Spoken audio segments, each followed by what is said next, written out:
का, आस और विश्वास का, जन जन के जीवन की खुशहाली का दर्पण, जन जन के जीवन की खुशहाली का दर्पण। ये है कृषि दर्शन, ये है कृषि दर्शन, ये है कृषि दर्शन। किसान भाइयों नमस्कार। भारत सरकार के कृषि मंत्रालय के कार्यक्रम कृषि दर्शन में आपका स्वागत है और मैं हूं आपके साथ आज कार्यक्रम में गौरव शर्मा। किसान साथियों, आज कार्यक्रम कृषि दर्शन के माध्यम से हम आपको बाड़मेर जिले के विख्यात श्री मल्लीनाथ तिलवाड़ा पशु मेले एवं पशु प्रदर्शनी की ओर लेकर चलेंगे और दिखाएंगे कार्यक्रम के माध्यम से इस मेले पर आधारित हमारी एक विशेष रिपोर्ट। लेकिन आइए उससे पहले कार्यक्रम में देखते हैं खबरें खेती की। किसान भाइयों नमस्कार। खबरें खेती की में आप सभी किसान साथियों का स्वागत है। आइए सबसे पहले एक नजर डालते हैं आज की खास खबरों पर। प्रतापगढ़ में पीपलखूट हाई लेवल कैनाल के लिए 2000 करोड़ रुपए हुए स्वीकृत। दूध और ऊन उत्पादन में प्रदेश ने रचा इतिहास। जैसलमेर के पीथेवाला में कृषि उपज मंडी सब यार्ड का लोकार्पण। भरतपुर के गुदावली में कृषक प्रशिक्षण शिविर हुआ संपन्न। और MPUAT के कुलपति ने कहा कि कमाई का असर परिवार के पोषण पर भी होता है। मुख्यमंत्री अशोक गहलोत ने प्रतापगढ़ जिले में पीपलखूट हाई लेवल कैनाल के निर्माण के लिए 2000 करोड़ रुपए के वित्तीय प्रस्ताव का अनुमोदन किया है। इस योजना से जिले में 5000 हेक्टेयर क्षेत्र में सिंचाई सुविधा उपलब्ध हो सकेगी। मुख्यमंत्री अशोक गहलोत ने प्रतापगढ़ जिले में पीपलखूट हाई लेवल कैनाल के निर्माण के लिए 2000 करोड़ रुपए के वित्तीय प्रस्ताव का अनुमोदन किया है। इस योजना से जिले के 5000 हेक्टेयर क्षेत्र में सिंचाई सुविधा उपलब्ध हो सकेगी। पीपलखूट हाई लेवल कैनाल के तहत माही बेसिन के अधिशेष जल से प्रतापगढ़ जिले के अनकमांड क्षेत्र में सिंचाई सुविधा उपलब्ध करवाई जाएगी। इस योजना से जिले की पीपलखूट तहसील के पीपलखूट, राजली चौकी, टामटिया, नाल चौकी, नालदा, केला मेला, बोरी, महुड़ी खेड़ा, मोरवानिया, ठेचला, सोबनिया, जैथलिया आदि गांव लाभान्वित होंगे। मुख्यमंत्री अशोक गहलोत की इस स्वीकृति से 3.72 TMC अतिरिक्त सिंचाई जल उपलब्ध होने से किसानों की आर्थिक स्थिति में सुधार होगा और क्षेत्र का विकास सुनिश्चित हो सकेगा। उल्लेखनीय है कि श्री गहलोत ने पूर्व में पीपलखूट हाई लेवल कैनाल के निर्माण की बजट घोषणा की थी। उक्त घोषणा की क्रियान्विति में यह स्वीकृति दी गई है। दूध और ऊन उत्पादन में राज्य ने इतिहास रचते हुए देश में पहला स्थान हासिल किया है। केंद्र सरकार द्वारा जारी रिपोर्ट में यह जानकारी दी गई। केंद्रीय पशुपालन मंत्री पुरुषोत्तम रुपाला द्वारा जारी विभागीय वार्षिक प्रकाशन बुनियादी पशुपालन सांख्यिकी 2022 के अनुसार राजस्थान 15.5% दूध उत्पादन और 45.91% ऊन उत्पादन के साथ प्रथम स्थान पर है, जबकि देश में दूध उत्पादन वर्ष 2021-22 में 221.06 मिलियन टन हुआ। गत वर्ष की तुलना में 5.29% वृद्धि दर दर्ज की गई। वहीं संपूर्ण देश में वर्ष 2021-22 में कुल ऊन उत्पादन 33.13 हजार टन रहा। प्रतिवेदन के अनुसार मुख्य 5 दूध उत्पादक प्रदेशों में राजस्थान, उत्तर प्रदेश, मध्य प्रदेश, गुजरात और आंध्र प्रदेश शामिल हैं। वहीं ऊन उत्पादन में प्रमुख 5 राज्यों में राजस्थान, जम्मू और कश्मीर, गुजरात, महाराष्ट्र और हिमाचल प्रदेश शामिल हैं। प्रतिवेदन पर प्रतिक्रिया व्यक्त करते हुए पशुपालन विभाग के शासन सचिव कृष्ण कुणाल ने कहा कि संपूर्ण प्रदेशवासियों के लिए यह गर्व का विषय है कि राज्य दूध और ऊन उत्पादन में प्रथम स्थान पर है। राज्य सरकार की पशुपालकों के लिए कल्याणकारी सोच और योजनाओं का परिणाम है कि राज्य पशुपालन के क्षेत्र में देश और विदेशों में अपनी कामयाबी का परचम लहरा रहा है। राज्य की सकल विकास दर में पशुपालन के अहम योगदान को देखते हुए विभाग लगातार पशुपालकों के हितों को सर्वोपरि रखते हुए कार्य कर रहा है। मुख्यमंत्री दूध उत्पादक संबल योजना के तहत 5 रुपए प्रति लीटर दी जा रही अनुदान राशि निश्चित तौर पर मुख्यमंत्री अशोक गहलोत की कल्याणकारी सोच का एक अभूतपूर्व कदम है, जिसके तहत आज राज्य को दूध उत्पादन में सर्वश्रेष्ठ प्रदर्शन कर प्रथम स्थान प्राप्त करने में कामयाबी हासिल हुई है। योजना के तहत मिलने वाले अनुदान की वजह से राज्य में दूध उत्पादन में वृद्धि के साथ पशुपालकों की आय में भी वृद्धि के साधन विकसित हुए हैं। कृषि एवं पशुपालन मंत्री लालचंद कटारिया ने जैसलमेर के पीथेवाला कृषि उपज मंडी सबयार्ड का लोकार्पण करने के बाद संबोधित करते हुए कहा कि कृषि उपज मंडी के निर्माण से नहरी क्षेत्र के किसानों को बड़ा लाभ मिलेगा। कृषि एवं पशुपालन मंत्री लालचंद कटारिया ने जैसलमेर के पीथेवाला कृषि उपज मंडी सबयार्ड का लोकार्पण करने के बाद संबोधित करते हुए कहा कि कृषि उपज मंडी सबयार्ड के निर्माण से नहरी क्षेत्र के किसानों को बड़ा लाभ मिलेगा और फसलों के नजदीक क्षेत्र में विक्रय की बेहतर सुविधा मिल सकेगी। जैसलमेर जिले के सुल्ताना क्षेत्र में नवनिर्मित पीथेवाला कृषि उपज मंडी सबयार्ड का कृषि और पशुपालन मंत्री लालचंद कटारिया, उच्च शिक्षा व गृह राज्य मंत्री राजेंद्र सिंह यादव, जैसलमेर विधायक रूपाराम धंधे ने फीता काटकर उद्घाटन और पट्टिका का अनावरण किया। श्री कटारिया ने कहा कि राज्य सरकार द्वारा किसानों के कल्याण के लिए अनेक संचालित योजनाओं का लाभ किसानों को मिल रहा है। नहरी क्षेत्र में सुल्ताना के पास पीथेवाला में कृषि उपज मंडी सबयार्ड के संचालन से इस क्षेत्र के किसानों को अपनी फसल नजदीकी क्षेत्र में विक्रय करने का अवसर और अन्य प्रकार की सुविधाओं का भी लाभ मिलेगा। उच्च शिक्षा राज्य मंत्री राजेंद्र सिंह यादव ने कहा कि प्रदेश में नवीन कृषि उपज मंडियां एवं सबयार्ड के निर्माण से किसानों को बहुत बड़ा लाभ मिलेगा। जैसलमेर विधायक रूपाराम धंधे ने कहा कि जैसलमेर कृषि के क्षेत्र में उत्तरोत्तर विकास कर रहा है। भरतपुर के गोदावली में आत्मा परियोजना के तहत एक दिवसीय कृषक प्रशिक्षण शिविर का आयोजन किया गया। शिविर में 300 किसानों को कृषि की उन्नत तकनीकों की जानकारी दी गई। आत्मा भरतपुर द्वारा कुम्हेर तहसील के गोदावली गांव में एक दिवसीय कृषक प्रशिक्षण शिविर का आयोजन किया गया। प्रशिक्षण के दौरान 300 महिला कृषकों ने हिस्सा लिया। कृषि महाविद्यालय कुम्हेर के डीन डॉक्टर उदयभान सिंह ने बताया कि जिले में बेर, आंवला, अमरूद, अनार, करौंदा आदि के फल बगीचे लगाकर किसान अपनी आमदनी को बढ़ा सकते हैं। परंपरागत फसलों जैसे सरसों, गेहूं, जौ, ज्वार, बाजरा आदि से 30 से 35 हजार प्रति एकड़ की आय होती है, जबकि फल सब्जियों की खेती कर किसान 1 लाख रुपए प्रति एकड़ तक की आय प्राप्त कर सकते हैं। अतिरिक्त निदेशक देशराज सिंह ने खेती में नवाचार अपनाने पर जोर दिया। आत्मा परियोजना निदेशक डॉक्टर दया शंकर शर्मा ने प्रशिक्षणार्थियों को FPO के गठन की प्रक्रिया, कार्य प्रणाली, कृषि उद्योग प्रसंस्करण आदि की जानकारी दी। उपनिदेशक SK सिंह ने जैविक खेती, अनुसंधान अधिकारी ब्रजेंद्र सिंह ने मृदा परीक्षण और डॉक्टर सुरेश चौधरी ने समन्वित पोषक तत्व प्रबंधन व विभाग के अन्य अधिकारियों ने किसानों के हित में संचालित विभिन्न योजनाओं की जानकारी दी। MPUAT के कुलपति ने कहा कि परिवार की कम आय का असर उस परिवार के पोषण स्तर पर भी देखने को मिलता है। MPUAT और राष्ट्रीय मृदा सर्वेक्षण नियोजन ब्यूरो उदयपुर के संयुक्त तत्वावधान में 15 दिवसीय महिला प्रशिक्षण कार्यक्रम आयोजित किया गया। अनुसूचित जाति उपयोजना के तहत आयोजित इस प्रशिक्षण में सराड़ा गांव की 30 अनुसूचित जाति की महिलाओं ने भाग लिया। प्रशिक्षण के दौरान प्रतिभागियों को स्वावलंबन के लिए जबला, फ्रॉक, ब्लाउज, राजपूती पोशाक, कुर्ता, चूड़ीदार पजामा आदि वस्त्रों की सिलाई करना सिखाया गया। कार्यक्रम के समापन सत्र को कृषि विश्वविद्यालय के कुलपति डॉक्टर अजीत कुमार कर्नाटक ने संबोधित किया। उन्होंने कहा कि यदि परिवार की आय कम है तो उसका सीधा असर महिलाओं, बच्चों के पोषण, स्वास्थ्य, शिक्षा और जीवन स्तर पर पड़ता है।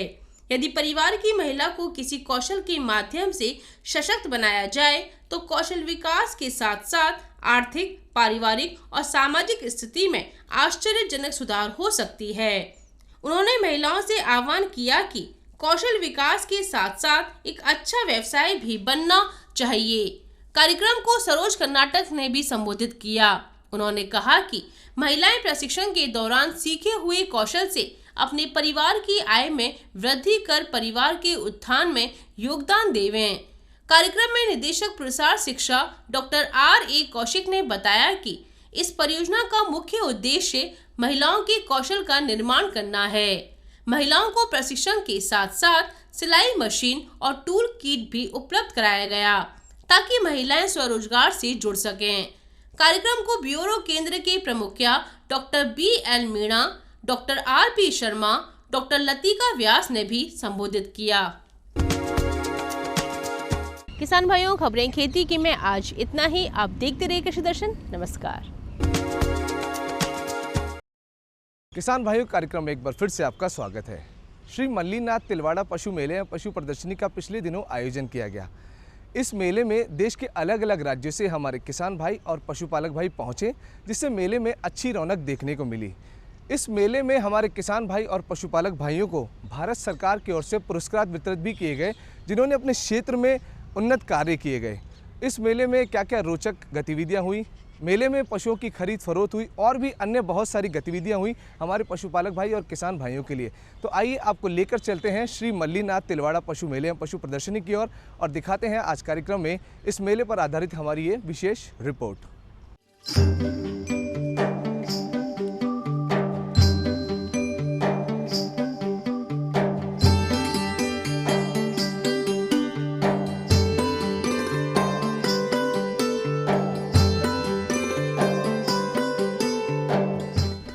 राजस्थान के बाड़मेर जिले के बालोतरा कस्बे के समीप स्थित तिलवाड़ा गांव में प्रसिद्ध राज्य स्तरीय श्री मल्लीनाथ पशु मेले का आयोजन किया जाता है।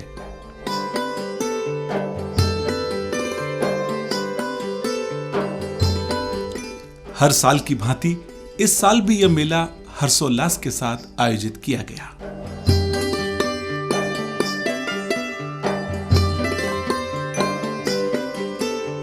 इस मेले में देश भर से कई प्रगतिशील पशुपालकों ने भाग लिया।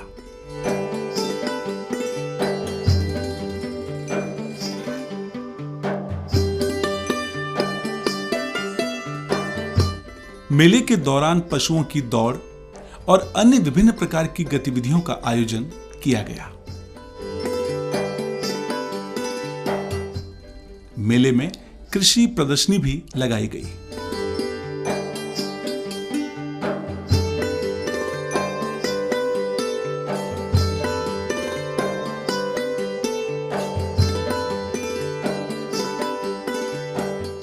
मेले में उत्कृष्ट पशुपालकों को सम्मानित किया गया।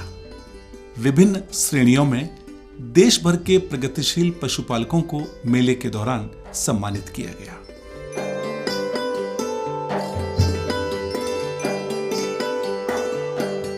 मेले में पशु प्रदर्शनी का भी आयोजन किया गया।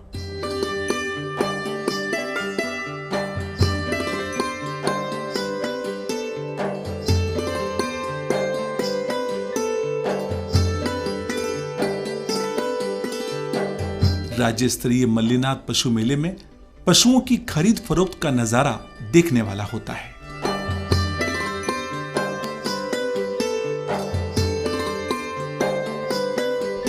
यहां देश भर से लोग पशुओं को खरीदने के लिए आते हैं।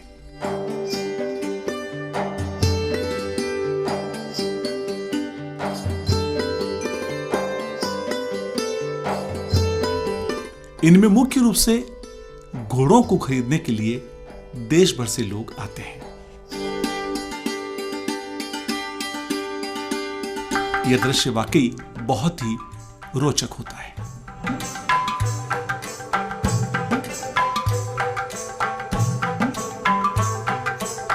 मेले के दौरान 22 मार्च को केंद्रीय पशुपालन मंत्री पुरुषोत्तम रूपाला और केंद्रीय कृषि राज्य मंत्री कैलाश चौधरी ने शिरकत की।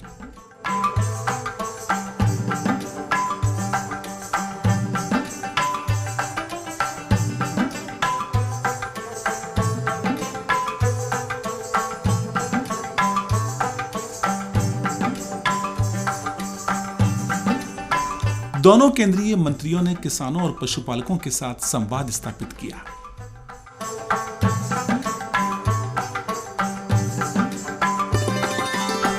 इस अवसर पर केंद्रीय पशुपालन मंत्री पुरुषोत्तम रूपाला ने अपने उद्बोधन में कहा कि साल 2023 अंतर्राष्ट्रीय पोषक अनाज वर्ष के रूप में मनाया जा रहा है, इसलिए हमें पोषक अनाज की खेती को प्रोत्साहित करना है। राजस्थान का पश्चिमी भूभाग मिलेट के हब के रूप में स्थापित है, अतः किसानों को मिलेट की खेती के प्रति आगे आना चाहिए और इसे व्यावसायिक स्तर पर करते हुए इसका उत्पादन अधिक से अधिक बढ़ाना चाहिए। दोस्तों, ये पशुपालन हमारा ऐसा एरिया था, लोग कुछ भी कहे, मगर आदमी समाज जब से सामाजिक जीवन जीना शुरू किया होगा तब से पहला काम पशुपालन का ही किया होगा, बाद में कृषि आया होगा, खेती उसके बाद में आई होगी। पशु के साथ हमारा जीवन निर्वाह पहले से होता था, वही हमारा साथीदार था। हमारा सौभाग्य है कि प्रधानमंत्री श्री नरेंद्र मोदी जी ने इन सारी चीजों का कॉग्निजेंस लेते हुए आजादी के 75 सालों के बाद पशुपालन विभाग का स्वतंत्र मंत्रालय बनाया। ना मंत्रालय ही नहीं था, इसको किसके पास जाना वो भी नहीं था। हम एक कृषि विभाग का एक हिस्सा हुआ करते थे, मैं भी कृषि मंत्री रहा कैलाश जी की तरह, मगर उसी में हमारा ये हिस्सा आ जाता था। मगर अब इनको स्वतंत्र मंत्रालय का दर्जा देने का काम आजादी के 75 साल के बाद नरेंद्र भाई मोदी जी ने किया। आज हमें ये सारी टेक्नोलॉजी का प्रयोग करते हुए पशुपालन करना चाहिए। इसके लिए प्रधानमंत्री जी ने इसको स्वतंत्र विभाग का दर्जा दिया और सबसे पहले इनके हेल्थ की खबर निकाली। प्रधानमंत्री श्री नरेंद्र मोदी जी ने पशुओं के लिए भी मोबाइल एम्बुलेंस शुरू करने का निर्णय लिया और पूरे देश में 4000 से ज्यादा मोबाइल वेटरनरी यूनिट हमने मंजूर करके दे दिए हैं। आपके राज्य को भी दे दिए हैं, मगर अभी रोड पे आने का बाकी है। मैं राज्य सरकार को विनती करता हूं कि जल्द से जल्द उसे पशुओं की सेवा में लागू करें, क्योंकि आपका विस्तार बहुत ही लंबा है और इसके लिए ये मोबाइल वेटरनरी यूनिट ये सबसे अच्छी इसकी उपाय करने की चीज है, क्योंकि उसमें डॉक्टर भी होगा, दवाई भी होगी, पैरामेडिकल स्टाफ भी होगा। इसलिए पशु को अब हॉस्पिटल नहीं ले जाना पड़ेगा, डॉक्टर ही आपके पास आ जाएगा। ऐसे पशुओं की ब्रीड सुधारने का, टेक्नोलॉजी के साथ उसको काम करने का, और टेक्नोलॉजी का प्रयोग हमारे यहां आईसीआर के वरिष्ठ अधिकारी लोग मौजूद हैं, उन सभी लोगों ने संशोधन करके रखा है, इसको आपके पास पहुंचाना है। अब ऐसा सेक्स सॉर्टेड सीमेन आ गया है कि गाय को बछिया ही आ सकती है। अब आ गया है सेक्स सॉर्टेड सीमेन, उसको लड़का होगा ही नहीं, लड़की ही होगी। अब ये इसका प्रयोग आप लोगों को करना है, आर्टिफिशियल इंसेमिनेशन करवाना है। अब टेस्ट ट्यूब बेबी का टेक्नोलॉजी पशुओं में आ गया है। अच्छे से अच्छी ब्रीड का औलाद आपके साधारण पशु में भी आप आरोपित करवा सकते हैं। उन सारी टेक्नोलॉजी के साथ अब नया पशुपालन का जो विस्तार हो रहा है, मैं आपको एक उदाहरण देना चाहता हूं। अभी पिछले वीक में मैं हैदराबाद गया था, वहां हमारा स्टार्टअप था। यहां आने से पहले मुझे पता नहीं था, वरना इसको मैं इधर भी बुला देता। उत्तर प्रदेश की एक बहन है, उसने डोंकी मिल्क को डेवलप किया है। यहां मुझे आज बड़ी खुशी हो रही है कि कैमल मिल्क के बारे में उनके कई प्रोडक्ट्स, आपने यहां से चॉकलेट भी मुझे खिलाई गई, कैमल मिल्क से बनाई गई। अभी मेरे पास पिछले सप्ताह में ब्राजील के लोग आए थे, वो कैमल मिल्क आयात करना चाहते हैं भारत से।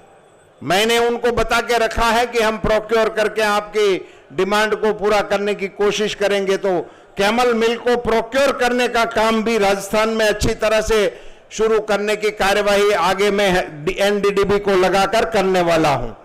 कच्छ में हो रही है, ऐसे यहां भी उसको शुरू करने की हम कोशिश करने वाले हैं। केंद्रीय कृषि राज्य मंत्री कैलाश चौधरी ने कृषि मंत्रालय की विभिन्न योजनाओं की विस्तार से जानकारी दी। उन्होंने कहा कि खेती किसानी के साथ साथ अब विपणन पर भी ध्यान देना जरूरी है। ये बरसों से यहाँ पर पशुओं का मेला भरा जाता था और आज भी निरंतर ये मेला जारी है। और लेकिन ये बात जरूर है कि आज इस मेले के अंदर पशुओं की संख्या इतनी नहीं रहती जितनी एक समय में यहाँ पर लाखों की संख्या में पशु आया करते थे। लेकिन आज इस मेले के अंदर फिर से हम किस तरह से पशु मेले के अंदर वही भव्यता और वैसे ही पशु यहाँ पर आए और उसके लिए जिस तरह से हम प्रयास कर रहे हैं कि ये हमारी संस्कृति, हमारी जो है वह संस्कृति और हमारी परंपरा आगे निरंतर चलती रहे।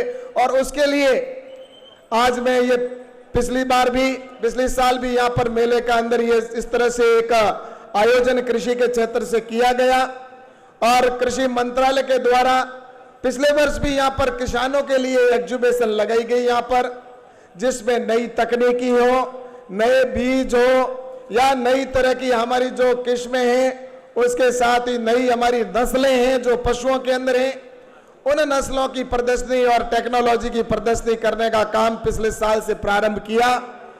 आपको बताना चाहता हूं कि जिस तरह से कृषि का बजट जो बढ़ाया गया है, ये कृषि का बजट पहले कितना होता था, ऊंट के मुंह में जीरे के बराबर। अभी हम देख रहे थे यहाँ पे ऊंटों का मेला है, इसके ऊंट के मुंह में अगर जीरे की एक फाकी डाल दे तो क्या फर्क पड़ जाता है उसके। तो इस तरह से ऊंट के मुंह में जीरे के बराबर, यानी कि देश इतना बड़ा और देश की आबादी इतनी, 70% देश का किसान देश के अंदर, लेकिन कृषि का बजट उसके अंदर जो होता था वो बजट मात्र 5-7%, यानी कि सिर्फ और सिर्फ कितना उसका बजट होता था 23,000 करोड़ रुपए अधिकतम 2013 के अंदर था। उससे पहले उससे भी कम था, लेकिन मोदी जी की सरकार आई, उसके बाद में कृषि के बजट को बढ़ाया और आज कृषि का बजट उस समय 23,000 करोड़ था और आज 1,25,000 करोड़ रुपए इस साल का बजट करने का प्रावधान किया, यानी कि 5 गुना बढ़ाया गया। मिलेट्स ईयर 2023, मिलेट्स ईयर, अंतरराष्ट्रीय मिलेट्स ईयर मनाया जा रहा है। क्या है अंतरराष्ट्रीय मिलेट्स ईयर? इस मिलेट्स ईयर का मतलब हमारे बाजरे को विश्व में ले जाना। बाजरा, ज्वार, रागी, कुटकी, ये जो है जो पोषक आहार है, जिसका नाम हम सबको गर्व होना चाहिए कि जिसका नाम अब जो जिसको कभी मोटा अनाज कहा करते थे या जिसको मिलेट्स कहते थे, अब उसका नाम बजट के अंदर चेंज करके और कर दिया है श्री अन्न के नाम से पुकारा जाएगा। उसके आगे श्री लगाया काम करने का काम नरेंद्र मोदी जी ने किया है। हमारे बाजरे को हम सिर्फ बाजरा कहते थे, लेकिन अब श्री बाजरा होगा, श्री रागी होगा, श्री ज्वार होगा। ये आपके आने वाले समय में डॉक्यूमेंट्स के अंदर भी कर दिया जाएगा कि कोई भी अन्न हमारे को सिर्फ बाजरा से नहीं पुकारा जाएगा। इस अन्न का श्री सम्मान करने का काम नरेंद्र मोदी जी ने करने का काम किया है। इस अवसर पर ICAR के वरिष्ठ अधिकारियों सहित काजरी जोधपुर के निदेशक डॉक्टर OP यादव एवं काजरी के प्रधान वैज्ञानिक डॉक्टर AK पटेल भी उपस्थित थे। इस अवसर पर राष्ट्रीय उष्ट अनुसंधान संस्थान के निदेशक और अटारी जोधपुर के निदेशक भी उपस्थित रहे।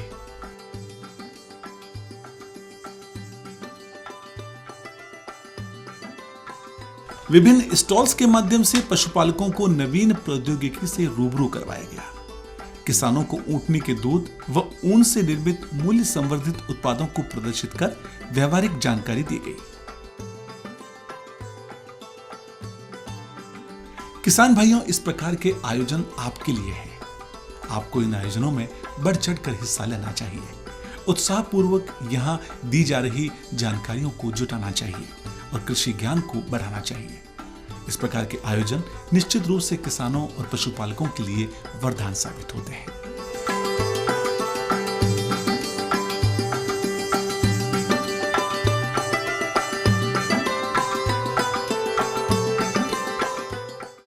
किसान साथियों, आज कार्यक्रम कृषि दर्शन में हमने आपको दिखाई श्री मल्लीनाथ तिलवाड़ा पशु मेले एवं पशु प्रदर्शनी पर हमारी एक विशेष रिपोर्ट। हम आशा करते हैं कि आज का कार्यक्रम आपको पसंद आया होगा। किसान साथियों, अगर आप हमसे जुड़ना चाहते हैं तो आप पत्रों के माध्यम से हमसे जुड़ सकते हैं। हमारा पता है कृषि दर्शन, डीडी राजस्थान, दूरदर्शन केंद्र, जयपुर। किसान साथियों, आप हमें ईमेल भी कर सकते हैं। हमारा ईमेल एड्रेस है krishidarshanjaipur@gmail.com। आज के लिए कार्यक्रम कृषि दर्शन में सिर्फ इतना ही। कल फिर मुलाकात होगी खेती किसानी की कुछ नई जानकारी और नई बातों के साथ। तब तक के लिए दीजिए इजाज़त। नमस्कार।